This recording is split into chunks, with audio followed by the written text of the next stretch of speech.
नमस्कार माझ्या मित्रमैत्रिणींनो, प्रीती अकॅडमी मध्ये तुमच्या सगळ्यांचं सहर्ष स्वागत आहे। आपण आपल्या या चॅनेलवर टीईटी पेपर 1 टीईटी पेपर 2 त्याचप्रमाणे टेट एक्झाम आणि EMRS या एक्झामची प्रिपरेशन करतो।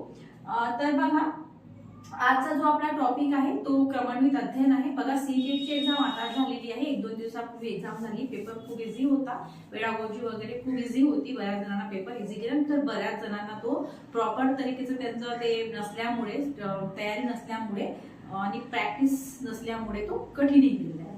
काही जणांचं तर असं झालेलं आहे की घरून अभ्यास बरोबर करून गेले, परंतु तिथे OMR शीट मध्ये करताना जे MCQ जे हे करताना आन्सर शीट मध्ये करताना ते चुकीचं त्यांनी हे केलं, आन्सर केलं। इथपर्यंत सुद्धा गत आहे कोणाकोणाची, ठीक आहे। तर असो, तर बघा, आता तो प्रॅक्टिसचा भाग आहे। तुम्ही जेवढी जास्त प्रॅक्टिस करा तेवढा तुमचा प्रॉब्लेम सॉल्व्ह होऊन जाईल। ओके, तर आज बघा, आज आपण क्रमान्वित अध्ययन बघत आहोत, प्रोग्राम लर्निंग। आपण टीईटी ची पूर्ण जे काही हे आहे, म्हणजे पेपर 1 आणि पेपर 2 दोन्ही पेपरचा आपण इथे अभ्यास करणार आहोत। चला लक्षात घ्या, तर मानवी वर्तन हे काय, हे आपोआप घडत नाही, काहीतरी हेतू साध्य करण्यासाठी, हेतू साध्य करण्याच्या हिशोबाने ते घडत असते। ओके, आणि माणूस काय, काहीतरी रोज नवीन नवीन शिकत असतो। आपण पण रोज काहीतरी नवीन नवीन शिकत असतो, किंवा ते शिकायलाच हवं आहे ना, आणि त्यातूनच मग क्रमान्वित अध्ययनाचा जन्म होतो। तर आता बघा, क्रमान्वित अध्ययन, मग आता हा जो प्रथम प्रयोग आहे तो कोणी मांडला, तर तो सर्वप्रथम मांडलेला आहे सिडनी प्रेसी यांनी तो शब्द वापरला।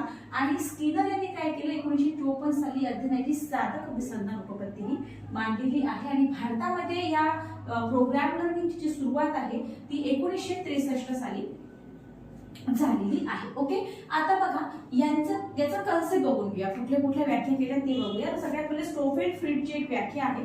ते म्हणतात की भाई, लहान लहान ज्ञानगणांची तर्कशुद्ध रचना म्हणजे अध्ययनक्रम, आणि या प्रक्रियेला तुम्ही क्रमान्वित अध्ययन असे म्हटले जाते। आता बघा, types of program learning, program लर्निंगचे काय काय टाइप आहे ते आपण बघूया। एक आहे रेखीय अभ्यासक्रम, सुधारित अभ्यासक्रम, संवाद रेखीय अभ्यासक्रम आणि शाखीय अभ्यासक्रम, असे जे 4 हे टॉपिक, 4 हे टाइप्स पडतात। ओके, आता या टाइप्स मध्ये काय काय आहे हे आपण बघूया। आपण क्रमान्वित अध्ययन बघत आहोत। क्रमान्वित अध्ययनचं आपण की हे बघितलं, आता आपण प्रकार बघितले होते, टाइप्स बघितले होते, पण तत्पूर्वी आपण काय करू, वैशिष्ट्ये बघून घेऊ की क्रमान्वित अध्ययनाची वैशिष्ट्ये काय काय। बघा, लक्ष द्या, छोटे छोटे टप्पे सगळ्यात पहिले आहे। छोटे छोटे टप्पे किंवा लहान लहान ज्ञानघर बघू, त्याचं वैशिष्ट्य काय आहे।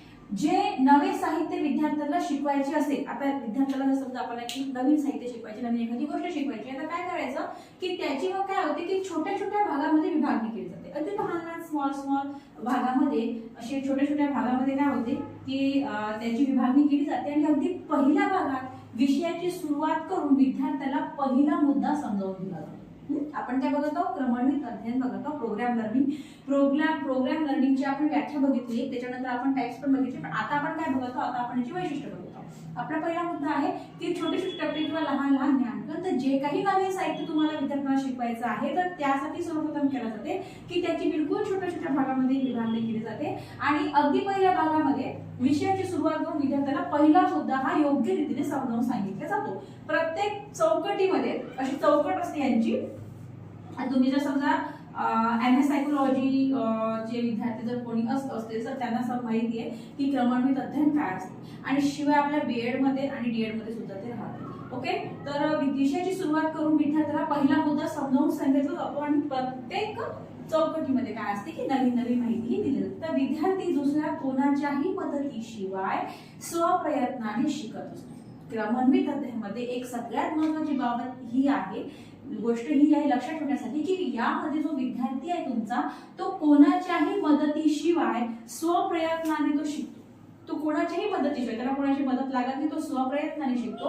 आणि त्याचे स्वअध्ययन व स्वअध्यापन, लक्षात ठेवून तुम्ही काय म्हणलं की त्याचे स्वअध्ययन आणि स्वअध्यापन चालू असते। आणि लहान लहान कण देऊन विद्यार्थ्याचे ज्ञान वाढवणे, यालाच म्हटलं जातं, हे जे तत्व आहे या तत्वाला म्हटलं जातं की छोटे छोटे टप्पे किंवा लहान लहान ज्ञानघर। लक्षात तुमचे मी काय सांगितलं की यामध्ये काय होते की एखादं समजा साहित्य तुम्हाला शिकवायचं आहे, एखादी तुम्हाला एखादी कविता शिकवायची आहे किंवा एखादं तुम्हाला गणित शिकवायचं आहे, कुठले तुम्हाला जे काही एखादं शिकवायचं आहे, ओके, तर यामध्ये काय होते, पहिले तर त्याची छोट्या छोट्या भागामध्ये विभागणी केली जाते. मग छोट्या छोट्या भागामध्ये जर विभागणी केली, त्यानंतर काय होते की अगदी पहिल्या भागात विषयाची सुरुवात करून ते छोटे छोटे मुद्दे त्या विद्यार्थ्यांना समजावून पहिला मुद्दा समजावून दिला जातो. आणि काय की प्रत्येक चौकटीमध्ये एक चौकट असते, तर नवीन नवीन माहिती दिली जाते आणि विद्यार्थी इथे स्वप्रयत्नाने शिकतो. आणि मेन म्हणजे त्याचे जे स्व अध्ययन आणि स्व अध्यापन इथे चालू असते. आता लहान लहान कण देऊन विद्यार्थ्याचे ज्ञान वाढण्याबद्दल छोटे छोटे टप्पे किंवा लहान लहान ज्ञान म्हटले जाते. ओके, आता याचं दुसरं आहे वैशिष्ट्य, ते आपण बघू. बघा, लक्ष द्या. आता बघा, तिसरा आहे उत्तराचा त्वरित निर्णय. आतापर्यंत आपण 2 बघितलेला आहे. सगळ्यात पहिले आपण की छोटे छोटे कण, ज्ञानकण वगैरे एकत्रित करणे, कारण की चौकटीमध्ये तशा प्रकारचे ते ज्ञानकण, तशा प्रकारचा तो मुद्दे समजावून सांगितले जाते. त्याच्यानंतर मग आपण बघितलं की विद्यार्थ्यांचा सक्रिय प्रतिसाद, कारण की प्रश्न दिले असते चौकटीमध्ये आणि प्रश्न दिल्यानंतर मग म्हणजे पहिले समजावून सांगितलं जाते, मग प्रश्न दिले जाते. प्रश्न दिल्यानंतर मग काय होते की विद्यार्थी त्याला प्रतिसाद देतो, त्याचा सक्रिय प्रतिसाद देतो. त्याचा तिसरा आता बघू की उत्तराचा त्वरित निर्णय. मग उत्तर जे दिलं जातं ना, आन्सर जे दिलं जातं ना, विद्यार्थी जे आन्सर देतो तो त्वरित निर्णय. कसा, प्रत्येक चौकटीखाली प्रश्नाचे उत्तर दिले जाते. मग आता विद्यार्थ्यांनी स्वतःचे उत्तर लिहिल्यानंतर ते बरोबर आहे की चूक आहे याचा ते विद्यार्थी पडताळा पाहतात. उत्तर बरोबर असल्याने काय होते की आनंद त्याला प्राप्त होतो, त्यातूनच मग पुढे प्रश्न सोडवण्याची प्रेरणा मिळते. ओके, यालाच म्हटलं जातं उत्तराचा त्वरित निर्णय. प्रोग्राम लर्निंगच्या जर कोणाला नोट्स पाहिजे असतील तर मी डिस्क्रिप्शन मध्ये माझा नंबर देऊन देईल, तर त्याच्यावर तुम्ही मला कॉल करू शकता किंवा मग व्हॉट्सअप करू शकता. तर तुम्हाला या प्रोग्राम लर्निंगच्या नोट्स मिळून जातील. ओके, आता बघा, उत्तराचा त्वरित निर्णय आपण बघितलं की प्रत्येक चौकटीखाली काय असते की प्रश्नाचे उत्तर दिले जाते. मग आता विद्यार्थी काय करतो की ते उत्तर बरोबर आहे की चूक आहे हे तिथे पाहतो, कारण की उत्तर दिले राहते, उत्तर बरोबर निघते आणि त्याच्यामुळे काय होते की विद्यार्थ्याचा कॉन्फिडन्स लेवल बिल्ड होतो, त्याला आनंद प्राप्त होतो. ओके, आणि पुढे मग आणखी प्रश्न सोडण्याची त्याला प्रेरणा ही मिळते. त्यानंतर बघा, स्वतःच्या गतीने वाढतात. आता यामध्ये काय की वर्गातील विद्यार्थी निरनिराळ्या बुद्धिमत्तेचे असतात. सर्वच विद्यार्थी काय सारखा IQ लेवलचे असतात का? नाही. कोणी सामान्य असतात, कोणी अतिसामान्य असतात, कोणी नॉर्मल असतात. ठीक आहे. तर आता बघा, वर्गातील विद्यार्थी निरनिराळ्या बुद्धिमत्तेचे असतात, त्यामुळे एखादा विषय शिकवताना कमी जास्त वेळ लागतोच, हे की नाही. मग आता प्रत्येकाला स्वतंत्र पाठ दिला जातो आणि मग विद्यार्थी आपल्या गतीनुसार आणि आपल्या कुवतीनुसार शिकतो.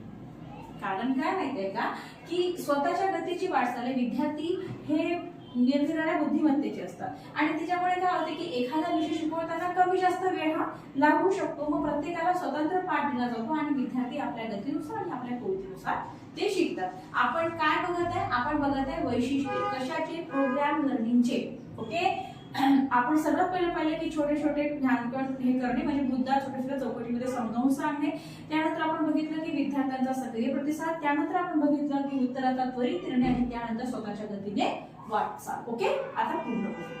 सर्वप्रथम भागामध्ये आपण काय बघितलं होतं की बाई छोटे छोटे जे काही कण आहे, ज्ञानांकन देणे, त्याच्यामध्ये काय होत होतं की बाई चौकट दिल्या जात होत्या आणि चौकटीमध्ये काय होत होतं की म्हणजे जो काही मुद्दा समजावून सांगायचा आहे ना, तर त्याची अशा चौकटीमध्ये ते सांगितलं जात होतं. आता दुसरं काय की विद्यार्थ्यांचा सक्रिय प्रतिसाद कसा काय असतो त्यामध्ये? विद्यार्थ्यांनी विषय समजावून घेताना क्रियाशील व कृतीयुक्त सहकार्य दिले तर विषय चांगला समजते. हे तर बरोबरच आहे की बाई समजा आता आपण काही मी हे शिकवत, ओके, मी काही शिकवत आहे, जर समजा तुम्ही चांगल्या प्रकारे ते समजण्यासाठी मी जर काही विचारलं, तुम्ही मला काही आन्सर दिले कमेंटमध्ये, तर मला लक्षात येईल की तुमचा जर सक्रिय प्रतिसाद आहे म्हणजे तुम्हाला ते कळत आहे ना. तर मग तसंच आहे की विद्यार्थ्यांनी विषय समजावून घेताना क्रियाशील आणि कृतीयुक्त सहकार्य दिले तर विषय हा खूप चांगल्या प्रकारे समजला जातो. प्रत्येक चौकटीतील प्रश्नांची उत्तरे हे दिल्याशिवाय विद्यार्थ्याला पुढे जाता येत नाही. म्हणजे ज्यामध्ये असं एक रेंज केलं जातं रेंज की प्रत्येक चौकटीमध्ये प्रश्न दिले जाते, त्या प्रश्नांची उत्तरे दिल्याशिवाय विद्यार्थ्याला समोर जाता येत नाही आणि म्हणजेच त्याला कृतीयुक्त प्रतिसाद द्यावाच लागतो आणि त्यालाच विद्यार्थ्यांचा सक्रिय प्रतिसाद म्हटला जातो, है ना.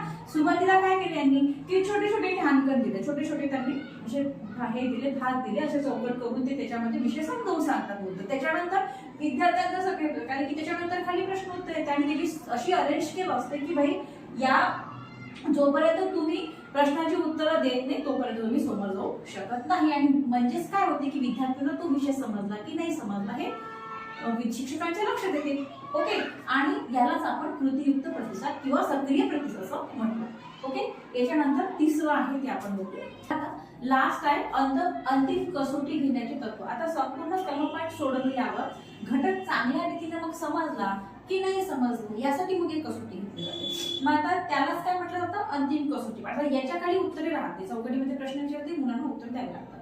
आता अंतिम कसोटीमध्ये काय असते की 90 प्रश्नांची उत्तरे जर 90 विद्यार्थ्यांनी बरोबर देता आली, म्हणजे तेवढे जर बरोबर देता आली त्यांना, तर तो क्रमपाठ मग योग्य आहे असे हे समजल्या जातं. आणि लक्षात तुमच्या हे एक वैशिष्ट्य आहे कशाचे, क्रमवितरणाचे. कुठली पाहिली, सगळ्यात पहिले छोटे छोटे ध्यानकन देणे, मग विद्यार्थ्यांचा सक्रिय प्रतिसाद आहे तुमचा. मग 3 नंबरवर आपण बघितलं की अचूक ते 3 नंबर, एक मिनिट काय बघितले, 3 नंबरवर आपण बघितलं उत्तराचा त्वरित निर्णय. 3 नंबरवर आपण उत्तराचा त्वरित निर्णय बघितला. मग आपण स्वतःच्या गतीने वाटचाल करायचं ते बघितलं. आणि मग आपण बघितलं की अंतिम कसोटी घेण्याचे तत्व. ठीक आहे, ठीक आहे. मग आपण हा जो आपला व्हिडिओ आहे या व्हिडिओमध्ये आपण एवढंच बघणार आहोत, कारण की व्हिडिओ खूप जास्त मग मोठा झाला की मग पाहायला कंटाळा करतात, व्हिडिओ पूर्ण बघितला जात नाही.